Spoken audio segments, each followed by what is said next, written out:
The gallant South Essex.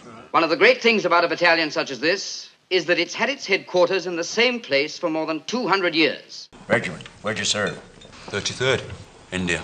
Yeah, this is 24416503, Lance Corporal Gwilym Jenkins. The British Army, man for man, probably the best the world has ever seen. Yep, I know that statement will upset many people, but I am British and I wear my bias on my sleeve. Dare you? How dare you? But what has made the British Army so damn good over the centuries? Well, other than training, experience, and the fact that us Brits are just bred so damn tough, I have a theory. The regimental tradition, esprit de corps, the honour of the regiment. These are all terms you might have heard and are often used within British military circles. They've been major factors in enabling soldiers to prevail, often when massively outnumbered or in terrible conditions. You're doing real good, boys! But what do these terms really mean and why are they so important?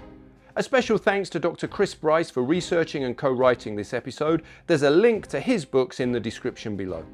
So I suppose the first thing we have to do is actually explain what exactly is a regiment, because it's not quite as straightforward as it may sound. Now, the first thing to say is it does differ between eras and between branches. For example, the organisation of a regiment in the cavalry or the artillery is very different to the infantry, but for now I'm going to focus mainly on the infantry. At its simplest, it's an administrative formation of officers and men designed to be the building blocks of a larger force in time of war.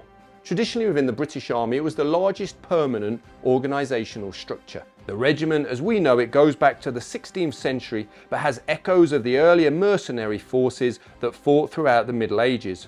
Originally, the regiment bore the name of its colonel or whichever nobleman had raised it. But as standing armies became more common, various systems for identifying regiments became used. A numbers system was soon implemented and regiments were given names such as the 1st or the 33rd Regiments of Foot. Subsequently, they often bore a county, location or royal title in brackets after the number. For example, the regiment that famously fought at Isandlwana and Rorke's Drift was the 24th, then brackets, 2nd Warwickshire Regiment of Foot. In 1881, the Childers reforms finally saw regimental numbers replaced by names, often with a county association. Thus, the 24th then became the South Wales Borderers. Now, I know it's confusing, but bear with me. Side note, there's a big debate about what constitutes the oldest regiment in the British Army. Now, it gets very confusing and it depends maybe how you phrase the question and of course where your own regimental loyalties lay. I have a video coming out next week that I think will finally answer that question, so if you're interested to know, subscribe, hit that notification bell. You might be very surprised by the answer. I suspect that unless you're in the British Army yourself or a bit of a historian, you probably won't have heard of the regiment. But suffice it to say, a number of regiments in the modern army can trace their history back to the 1600s. Nowadays though, the majority of the old regiments have been amalgamated into multi-battalion units, such as the Royal Anglian Regiment or the Mercian Regiment. It's sad that most of the old county regiments have fallen by the wayside, but their traditions do live on. War Thunder. Now this is my sort of game. It's the most comprehensive vehicle combat game ever made and is now available for free on PC and consoles. In it, you can take command of over 2,500 tanks, planes, choppers and ships from 10 major nations, including of course Britain and the USA. Vehicles available range from armoured cars and biplanes of the 1920s to the fighter jets and main battle tanks of today. Now, if you're as in love with military history as I am, which I suspect you are, then you're going to love immersing yourself in the game playing of War Thunder, where incredibly detailed vehicles, realistic graphics and authentic sound effects place you right at the helm of the most powerful war machines of our time. Now this is really interesting too, guys. Every vehicle is intricately modelled down to its individual components like engines, fuel tanks, weapons and crew. All susceptible to damage or disabling from enemy fire, and different types of armour, shells and missiles behave just like their real-world counterparts. Join a community of over 70 million players today in epic battles. War Thunder. With an unmatched wealth of high-quality content to discover, there's simply no game better suited for history geeks like us. So guys, play War Thunder now for free on PC, PlayStation or Xbox. Use my link in the pinned comment or video description to sign up and support the channel. New players and those who haven't played in 6 months will also receive a massive bonus pack on PC or consoles that includes multiple premium vehicles, the exclusive vehicle decorator Eagle of Valor, 100,000 silver lions and 7 days of premium account. Available for a limited time only, so don't miss it. As willing to nothing to offer me but these Amazons? Now of course most armies around the world use some sort of regimental structure. But there's always been greater importance attached to the regiment in the British military system than in many of its counterparts abroad. But why is this?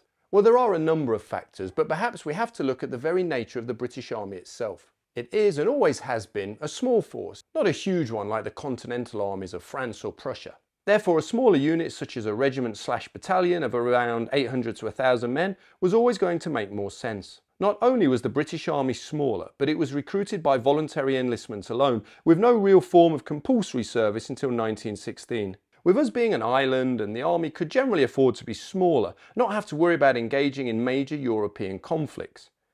Of course, there were notable exceptions, such as the French Revolutionary and Napoleonic Wars, but the main use of the army was for garrison duties, support of the civil power, and of course small colonial campaigns, which we cover extensively on this channel. So under such circumstances, it made more sense to be able to deploy smaller units such as battalions on an ad hoc basis when needed, rather than large units like brigades and divisions. These small units were then often on their own, based in the far reaches of empire, places where their own unique character could flourish and tribalism become embedded. When localisation and the county regiments came into being, this helped with recruiting, and it appealed to this mentality of representing your local area. As such, it became common for generations of men to serve in the same county regiments down the centuries. This really led to a sense of the regimental family. Linked to the idea of regimental pride, of course, is the history of the regiment. Pride is taken in previous victories and battle honours. Indeed, if you remember our video about the colours, you'll recall that such battle honours take pride of place upon the colours of the regiment. Just to recap, the spirit of a regiment is embodied in its colours. Until 1881, they would serve the practical purpose of being a rallying point in battle. These days, the colours are still incredibly important to the regiment, but they're no longer carried into battle, of course. Particular days of historical significance, of course, are still commemorated also. One of the best known being Minden Day. We haven't covered the Battle of Minden on the channel yet, but it was part of the 7 Years' War and was fought on the 1st of August 1759 against the French and Saxons. And so on the 1st of August, the successors of the regiments that fought there decorate their headdress and regimental colours with roses. Why roses, I hear you ask? Well, on the morning of the battle, when the British infantry and artillery were advancing forward, they marched through gardens and found wild roses in the hedgerows. Being the old romantics they were, the soldiers picked the roses and stuck them on their uniforms. But such commemorative days don't always remember victories. My Wand Day, particularly commemorated by the Royal Berkshire Regiment, remembered a defeat in Afghanistan where the regiment had suffered heavy casualties. Somewhat strangely, in later years, May Wand Day was celebrated as a family's day, with a sports day and an all-ranks dance being part of the festivities. This intense regimental pride had a downside, or a positive, however you look at it: regimental rivalries. A good commander, of course, knew how to use this to his advantage. There's an incident during the Abyssinian campaign of 1868, covered on this channel, where General Sir Robert Napier did just that. The campaign was fought in difficult terrain. It was hot, dusty and mountainous. Unsurprisingly, the soldiers began to grumble, particularly in the case of the 33rd Foot, who were leading the advance. At one point, some of the men refused to move any further and disobeyed their officers. Napier's response showed not only that he understood his men, but also the regimental rivalry that existed. He removed the 33rd from the advance and redeployed them to the rear of the column. Therefore, the glory of leading the advance, for that was how Napier painted it, would fall to the 4th King's Own Regiment of Foot. There already existed a rivalry between the two regiments, exacerbated by the fact that the 33rd were from Yorkshire, while the 4th were a Lancashire regiment. Bastard. Napier's actions increased the rivalry between the regiments that went on for decades more. And these regimental rivalries can literally last centuries. Never forget. Even into the late 20th century, soldiers of the Scottish Black Watch Regiment would be taunted with the cry of "Broken Square." This was a reference to the Battle of Tamai all the way back on the 13th of March 1884, when their defensive square was broken by Sudanese warriors. Although these tough Scots were able to reform the square, there was a certain humiliation in the fact that it had happened at all. The fact that soldiers would use it as an insult and even start a punch-up over it generations later, after the event had taken place, illustrates perfectly the enduring nature of regimental pride and esprit de corps. And aside, of course, from the history, from the rivalry, from the esprit de corps, there are other things that make British regimental traditions so unique. Some regiments have traditions around the national anthem. The officers of the 4th, 7th Royal Dragoon Guards, for example, used to talk throughout the anthem. Then there are the regimental mascots. The Royal Welsh and their predecessor units adopted a goat as their mascot since the 18th century. According to the National Army Museum website, this dates back to an incident at the Battle of Bunker Hill in 1775 during the American War of Independence. Splitters. A wild goat is thought to have strayed onto the battlefield and led the Royal Welsh Fusiliers colour party from the field. In 1884, Queen Victoria presented the regiment with a cashmere goat from her royal herd. Now the Royal Welsh get all their goats as a gift from the monarch. Technically, this means that they're not mascots at all, but actually ranking members of the regiment.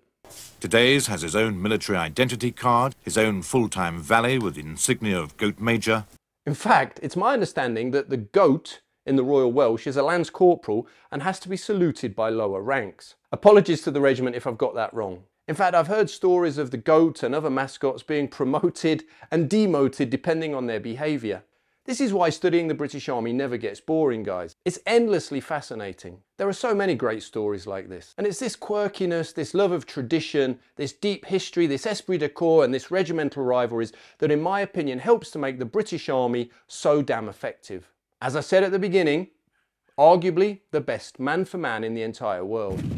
So again, thank you to today's video sponsor War Thunder. Don't forget to play it for free on PC, PlayStation or Xbox now by using my link in the pinned comment or video description.